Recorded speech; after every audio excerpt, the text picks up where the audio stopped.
What was the psychological effects that it had on you? How would you describe that? I kept finding myself in relationships with abusive men. Do you think that your father being absent in your life contributed to how you view men? I witnessed the most horrific acts of domestic violence. You said that this video was made nearly 10 years ago. Yeah, I can't even believe somebody could hold on to a video that long. Why is it being released now? I don't know. I think you need to ask him that question. When did you decide that in order for me to get him back, that you were going to make this false allegation? Like, when did that thought process land? Like, I felt that at that point that the only person that could stop this man was me. It's very important to kind of like think about the repercussions that a rape charge has. So you sent in 2 videos of your abuse from Jason. So we're just going to play it now and then just talk through it. If you can kind of explain to me the background, what's going on.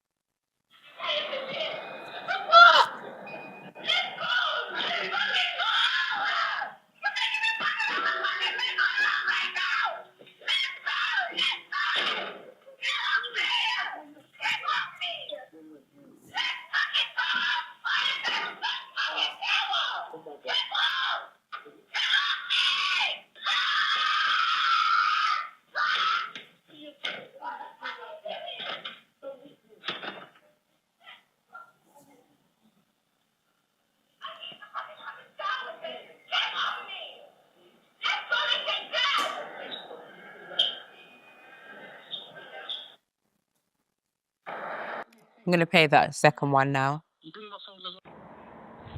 Bring your things. Bring it. You bring my phone as well while you're at it. Bring my phone as well while you're at it. Since you want to get rid of, clear everything. Bring my phone as well. Bring everything right now. No going back right now. Bring it now. Bad girl.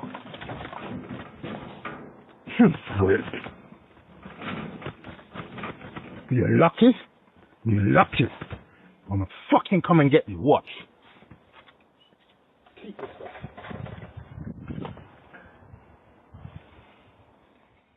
Can you talk to me about what was going on? The relationship with Jason, when it first started was really beautiful. He, I guess there was a trauma bond for sure. He just lost his mom. I'd lost my mom, a year ago, and there was a moment there where I was kind of supporting him and holding his hand through that grieving process. And really early on, within the first couple of weeks of entering into the relationship, he had decided that he was going to help me financially. I'd fallen into mortgage arrears actually with my mortgage company. I had a change in job, and he was like, "I'm gonna help you. I'm gonna support you financially to settle some of your bills." It wasn't a huge amount of money. I think it was like £4,000, £5,000 at the time. And in exchange for giving me, loaning me, it wasn't even giving, loaning me this money to cover my arrears, he wanted me to sign a document. And this document, at the time I didn't know what it was, but it was a power of attorney. And because I decided that when I found out what a power of attorney document was and what it meant, and I decided that I wasn't going to sign this document, that's when he became very violent towards me. As you can hear from my video, I was in deep distress. I was, in fear for my life, despite the fact that he had been arrested and, he'd already been cautioned. He'd been given bail conditions. He was constantly turning up to my house, making threats, pressuring me to sign these documents. And it was only later that I discovered that he's a man that's in his mid-40s, and he'd gone through his entire life conning and manipulating women out of property. And having owned several properties in London, you know, I was essentially his next victim. And when I decided that I'm not going to play ball, that's when the violence began. And that's when I sought on support from the police. Because ultimately, you know, one thing as well that's not painted is I have no mum, I have no dad, I have no older brother, I have no relatives. So the only people that I could rely on when I was at home in the UK was the Metropolitan Police to come in and support me. And this time round, they actually did such an incredible job, you know, in the process. But ultimately, you know, Jason was a very angry man, and, you know, he wanted one thing and one thing only, and it was those signed papers. And when I refused to do that, he held me captive in the house. He refused to let me leave the house. I was forced to take a cold shower. It was almost 3 days that he had me locked up in the house. And that was me trying to escape that second video. And you could see he wasn't going to let me go anywhere at that point. And I had nobody around me at all to step in and support me and, you know, protect me, really. And I think that's what it boiled down to. And it's, you know, I'm just really grateful that, you know, making this mistake the second time round by allowing somebody so dangerous into my home, I was really grateful this time around that my son wasn't there to witness it. And it didn't last 18 months. It was only 3 months. Yeah, it sounds like a very difficult time, very, very dark time. Do you understand why you are receiving a lot of backlash? Yeah, I completely, you know, for individuals that have actually gone through, you know, been wrongly accused of rape, of sexual assault, of any type of, you know, criminal activity, and then to have somebody, you know, go online and have a video of somebody saying that, you know, I would wrongly accuse an individual for sexual assault to justify, you know, to protect other women from being assaulted, can definitely trigger, you know, individuals. And like I said, the intention behind that video wasn't to trigger or hurt or cause anyone pain. Really, like I said before, you know, it was an expression of the pain that I was going through as a domestic abuse survivor. Domestic abuse is something that, like I said, I've never shared on my platform because, you know, moving into the work that I do, and that's why my lifestyle is so important to me. That's why I take such good care of myself. That's why I now channel the energy back into taking care of myself, understanding my worth, understanding my values, so I don't end up in a situation Like that where again. I'm repeating history. For people that, you know, have been sexually assaulted, unfortunately, and those that are, it's going to happen to, because, you know, unfortunately that perversion doesn't end. They, you know, there's this conversation being had that this video that has leaked of you contributes to a mindset that a lot of people have when women come forward and say they've been abused. And it's like, well, she could be lying.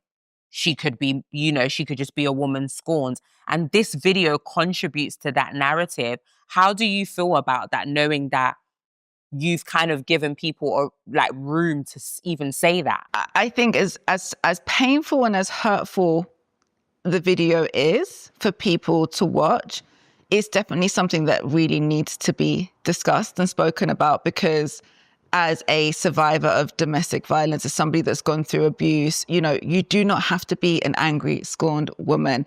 That, you know, I wouldn't wish upon my worst enemy going to jail. And, you know, unless they've actually physically done something wrong, then absolutely justice needs to play its part. But for somebody that's done nothing wrong, it shouldn't be, you know, it shouldn't be the case. I feel like, you know, the video should never have come out because it formed part of police evidence, and you know, my legal team are working with the police now. I'm going to assume that, obviously, not even assumptions, because you've said it actually, you've learned from this and, you know, you've grown from it. Do you regret the things that you said in that video? Totally, absolutely. You know, I should never have said the things that I said, and I take full accountability. You know, it's not, you know, karma works in the way where it really shouldn't be anybody's responsibility, you know, to bestow on that person their wrongdoings. We rely so heavily on the justice system, but we know, you know, as a community that there's so much injustice within the justice system. And I've had to learn that recently myself, you know, having gone through this experience in this last relationship. And I know I'm not the first or the last woman that's going to be let down by the system. And I definitely feel like that we need to be more open and create a safe space for people to be open and honest about, you know, about domestic violence and abuse as a whole. Yeah. Everything you've been through, I've said it multiple times. I'm really sorry that you've endured that. It sounds like so much for one person to go through. And I understand why that would make you maybe make irrational decisions like you did. But for me, it still doesn't justify doing that. I think there's nothing that you say to me personally that justifies the action that you took. Do you feel, looking back, like even though you went through the abuse and, you know, you endured a lot of things, that you were justified in that moment doing what you did? There's nothing that can condone anything I said in that video, whether I was abused or beaten up or witnessed, you know. Ultimately, like I said, I take responsibility for allowing myself to enter into those spaces and have patterns that I'd seen growing up normalize in my adult life, you know, and enable those patterns. That's one thing I've had to learn and really sit with over the last few years is, I think I said this earlier, is that we don't have the ability to change anyone but ourselves. So the only thing that I'm responsible for is, you know, making sure that I prevent myself from getting back into another abusive relationship. And I've had to do so much work around, you know, letting go of those thoughts and also not holding on to that narrative and letting it stop me go through life. The time that video was taken, I was an alcoholic. I was drinking alcohol, a bottle of 2 of wine every other day, you know, and that was one of the things, again, I had to deal with in rehab. And, you know. Sorry to cut you, Victoria. I don't want to forget my point. So you've obviously gone through therapy and a rehab and just transforming your life. So would you say that your views when it comes to men has changed? Do you still hate men? Like, are you still happy to break them down? I've healed my relationship with men. I have a very, very, very healthy relationship with men. Like I said, I'm really grateful that I'm in a committed, healthy relationship with an incredible, incredible man who's been so supportive to me throughout this entire process. And like, we've got this preconceived notion as women that have grown up, you know, in the hood, you know, that all men are the same. And they're really not. They're really not. And despite the challenges that I faced, at points that were very vulnerable for me, and the people that I let into my life, like I said, it all boils down to the level of worth that I had for myself. And, you know, I'm much more aware. I make decisions with much more discernment now, but I've had to walk through the fire to be able to get to that point to where I am today,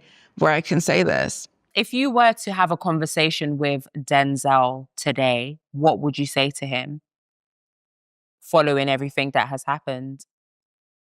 If I saw Denzel 8 years on, you know, the first thing I would say is sorry, and I would apologize for, you know, saying those things, for being so malicious in you know, in the things that I said. And I know, like, as women, as men, when we're angry, we can say all kinds of things. And like I said, there's no justification for it at all. Is there something that you would say to people that have been assaulted sexually, or like, is there something that you would want to say to them? Because obviously that community of people could be very triggered by this. They probably are very triggered by this, especially if their stories weren't believed. Yeah, I know what it feels like to have your story not relieved and not realized, and for justice to not play its part. So I completely relate and totally understand how that may have triggered those victims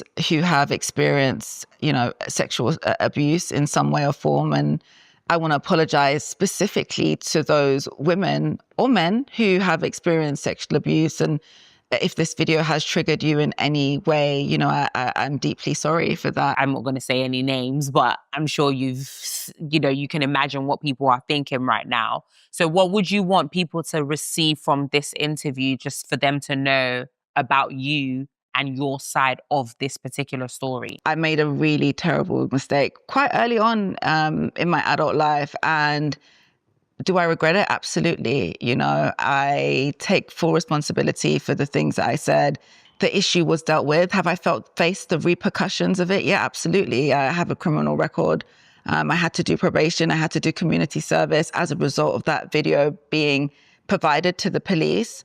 And, you know, ultimately, I guess one of the things that I'm here to say is that there's going to be a lot of people that, despite anything that I've come here and said today, that are still going to cancel me, and that's fine. You know, I'm really okay with that. Like I said, everybody in life deserves a second chance. There is life after DV. There is life after sexual assault. This is not going to be the first, and it's not going to be the last thing that is said about me. You know, my name is being thrown around. You know, and in some way, it's quite flattering that nobody else in the UK has anything else better to do right now than to talk about me. And, you know, right now, and I just think, you know, nobody was there when my 7-year-old was witnessing this thug beat up his mum, you know, black and blue. Nobody was there when I was witnessing my mum get beaten up black and blue. And unfortunately, these are generational cycles that we have to be aware of. And unless we do the work to be aware of, you know, how we can repeat them as individuals and human beings, they will continue to be recycled and repeated. So just to really ask my community and viewers just to really show some compassion and understanding. There are a few people that have been accused of sexual assault, like Young Philly, Michael Ward. I'm not sure if you've heard of these people. I haven't, no. You haven't? I personally don't follow any gossip, okay. gossip channels. I disengaged with that, you know, years ago. I just have never been in that space. So, I'm not in the urban scene like that at all. My work is very much, I've grown up and raised in London. You know, I'm very much not. Okay, fair enough. But so there's the Young Philly's a very popular YouTuber. Michael Ward is a big TV actor, superstar, whatever. And they've both been accused of sexual assault. Now, when your video was released, people are using your video as a rebuttal to them being accused, saying that there are women that lie. So essentially, these women that have come forward and said that they've abused them could be lying because look at Victoria Everest. Do you understand what I'm saying? That my video should never be used as a point of reference. That video should have never been released. Like I said, the video was released with very malicious intent. You know, I'd like to feel that, you know, women for sure, you know, we've gone past the space where angry black women are going to purposely, you know, put men's lives at risk. I think that's what that is. To conclude, that is the biggest takeaway here. I think two truths can exist in one place. You know, you were abused and you witnessed abuse, and you know, all of the things that you mentioned, which again, I'm really, really sorry that you went through, but it doesn't negate the fact that you made a very big mistake, and you know, it can never be justified. But I think that is the biggest takeaway. And I'm really, really happy that you came to set the record straight on off the record. Thank you for joining us. I will make this very clear. This is the first and last public statement I'll be making in relation to the matter. There's going to be tons of rumors and things and fabricated claims. And, you know, it was very, very important for me, especially with this video, to be very clear about the context and the circumstances, and apologize to those people who have been impacted the most by watching that video as well. So thank you for giving me the opportunity to do so. That is it for today, guys. Thank you so much for watching. Don't forget to like, comment, and subscribe. Tell a friend to tell a friend.